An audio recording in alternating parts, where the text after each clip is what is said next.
Laba kita mo yung table ni Mami, oh. Pagod na ako, guys. Bago namin kasama sa bahay. Chika ko na ba kung bakit napalitan? What a view!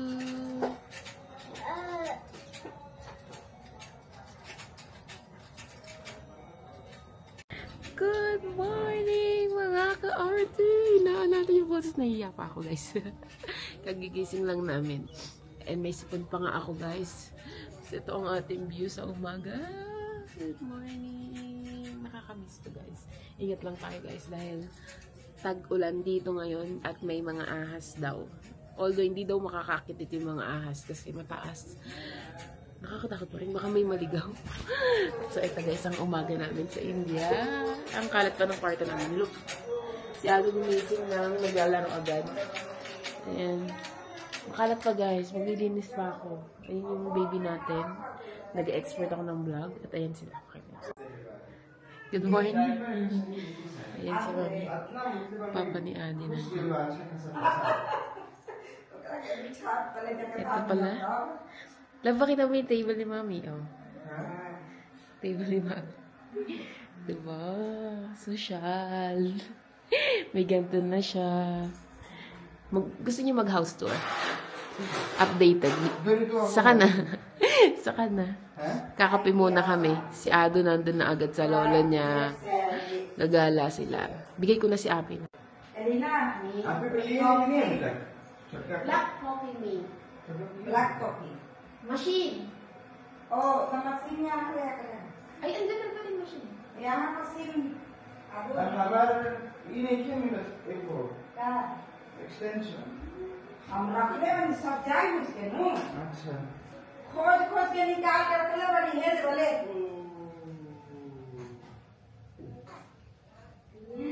Extension code की मूल्य चाय होई की काफी ये तो मेरा good morning बाबू चाय पिएगा कि coffee Ayan, guys.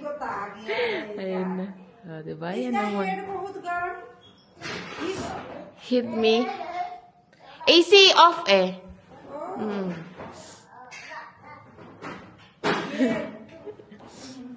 Morning routine natin dito sa India, maglinis ng dede. Yan ang una kong ginagawa sa umaga. Tapos guys, sinusira yung AC namin.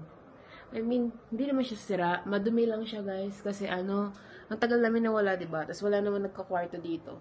So, nung binuksan siya kagabi, tumutulo. Pero ginamit pa rin namin kasi yung mga bata, hindi sanay sa AC. Tapos ayan yung tubig, halos mapuno. Darating, ano, tawag ito, minessage na nila ba yung naglilinis ng mga AC namin dito. Sakto, mag-install ng AC dun sa office. Papakita ko sa inyo yung office mama. Hindi pa tapos, ginagawa pa, under construction. Pero magkakamit ng bagong AC doon. So, sakto. Maayos. Guys, ilagay pala ni Mami ito. Plug ng Pinas, tapos plug ng India dito sa aming dining room. Tingnan niya. Dito nila nilagay. Diba? Oh. Yabang ni Ida, guys. May ano tawag dyan? Espresso machine? given by my ex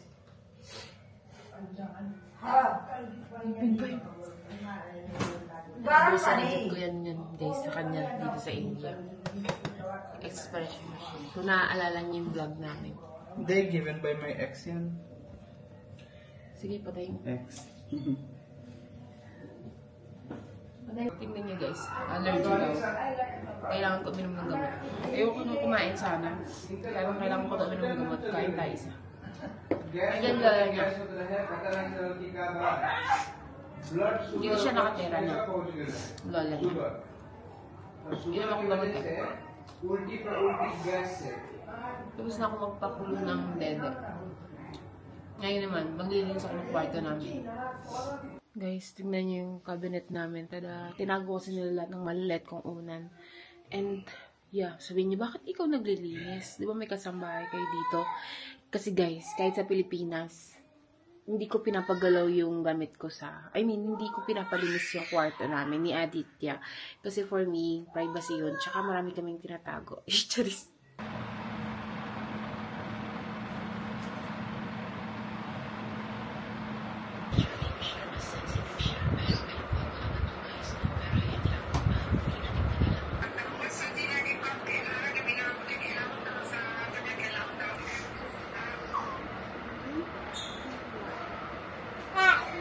Nag-iisip ka pa ng kakalatin ah.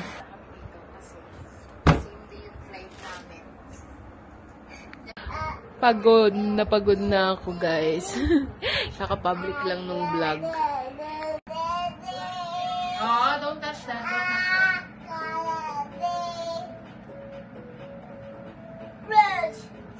ये fridge exchange तो इन्वर्टर का पूरा लाइट और इन्वर्टर का पूरा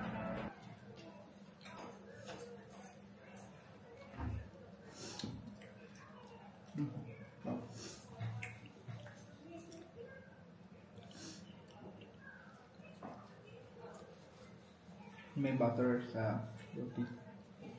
इसका स्क्रैच आ जाता है ये छोड़ देते हैं पोंछ दिया है Inalisan tayo ni Mami nun kasi pang vegetarian daw yun.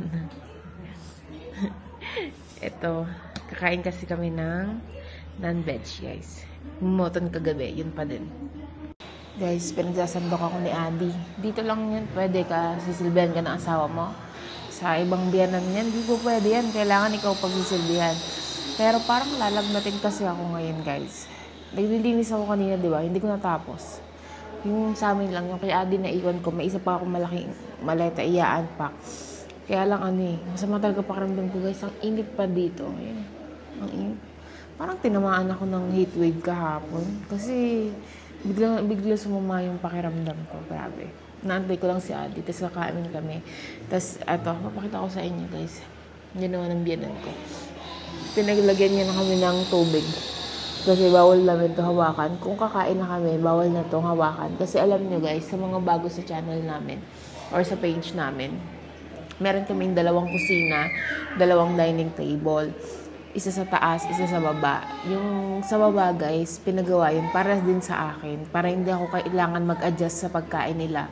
So, kahit ano pwede kong lutuin doon, karne, kahit anong Filipino food. Pero dito sa taas, guys, kay Mami to, lahat ng vegetarian dito. Tapos, syempre, may kainan na rin. Oo, kasi may mga araw na pure vegetarian sila para hindi nadudumihan ng vegetarian yung lamesa. So, ngayon, pinayagan kami kasi nakainan na naman namin. Dati kasi isa lang lamesa namin. Nung bago lang yung bahay, hindi pa kami nakakabili. So, ito, sa taas, ay, thank you, me. Itong sa taas, nakainan na siya ng karne. So, okay lang. Pero yung mga gamit na nandito, hindi pa siya nakainan. So, okay lang. Thank you, me. Baka sabihin nyo, yung biyanan ko abot ng abot, Kasi, hindi na kami pwedeng pumasok dun sa kusina nila. Dito, sa kusina nila, bawal akong lumapit dyan, guys. Kasi kakain nga kami ng karne. So, abot siya ng abot. Pag may kailangan kami, tatawagin namin siya para aabot niya na lang. Para di na kami papasok.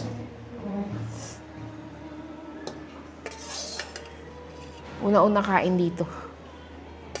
Kasi kami ni Andy, guys, yung siya namin naka-Philippines time. Yung siya nila naka-India time. Yung kain nila, alas 3 ng hapon, India time, 5:30 sa Pinas. Yung siya namin, guys, syempre gutom na kami alas 12 ni Andy sa Pinas.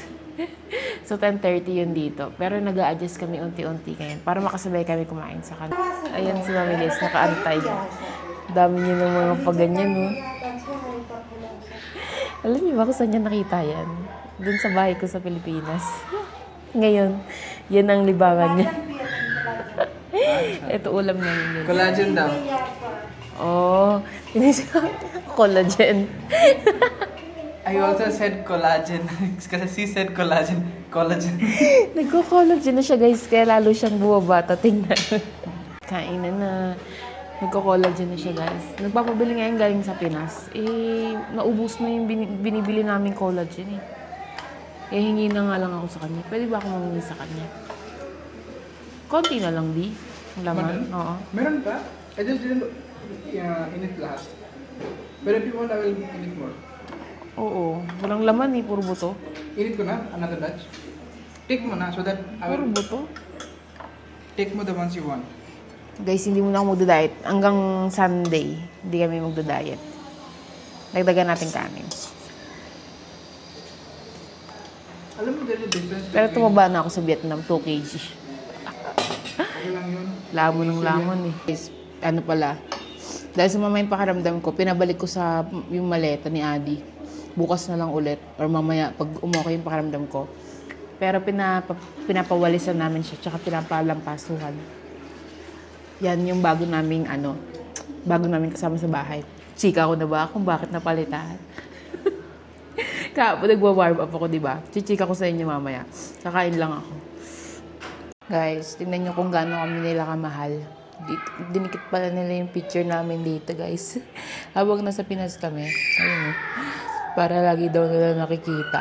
Tapos inuwian ko si mami niyan. Hindi pa ako nakapag-empake ng mga namin. Pasalubong. Later na siguro. Kasi pagod pa. Tapos na maglinis, guys. Pero, hindi ako makababa. Andun yung mga nagko-construction, guys. Gumagawa ng office. Mamaya ako ipapakita sa inyo yung update. Or bukas na lang. Dami na kayo, nakadami na kang chika. Kasi, bawal nga ako misplay sa lalaki dito. Alam niyo naman yun. Kahit sa Pinas naman. Bawal kasi nga. Bawal. Mga lalaki lang nandun si Adu, si Adi, tsaka yung kuya ni Adi nandun sila. Nilayasan kami ng luma naming kasambahay, guys. Kasi, marami na siyang na-advance na alam niyo na pera. Kasi siguro, na siya, yung parang, hindi na siya pina-advance. Kasi nga, para mabayaran yung utang niya. Ayun, umalis na lang siya. Hindi niya na binayaran. Huwag niyo nang i-comment sa baba. Kasi, nagbabasa sila sa comment just tinatansin nila. Hindi alam nung tatay ni Aditya na nakarami na ng pera. Kasi yung nanay ni Aditya, sobrang bait, diba? So, lagi niya binibigyan pag nangihingi, nangungutang. Ang hindi alam ng tatay. Kasi pag nalaman ng tatay, ang mapapagalitan yung nanay ni Aditya. Kaya umayos kayo, Pag napagalitan yung binan ko, di ko na kayo chismisan. Chismosa kayo, comment kayo ng comment. Kaya guys, ngayon naglilimit ako ng chika. Kasi sa Facebook ngayon, yung comment natatranslate. Umayos kayo ng comment para madami akong masabi sa inyo. Titignan ko i-observe ko kung basta na lang yung sabihin nyo, gets ko na, ganun na lang yung comment nyo. Huwag na kayong mag-specific. May opinion nyo, tago nyo na lang. Ganun, gets ko, yun na lang. Kasi opinion nyo, sa isip nyo na lang. Para makadami ako ng chika. Kasi pagka nakikita ko na, dami sa comment section, kung ano yung sinasabi, Huwag na. Kayo na nga chinikaan, papamak pa ako.